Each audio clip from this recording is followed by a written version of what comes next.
আজকে সকালের একটা সহজ নাস্তার রেসিপি আপনাদের দেখাবো।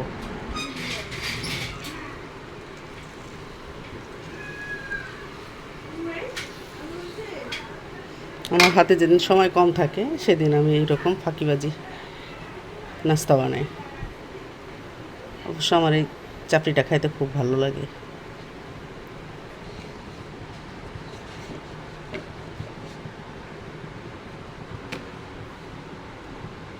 দেখেন দেখতে কেমন সুন্দর, দেখতেও যেমন সুন্দর, খেতেও অনেক মজা।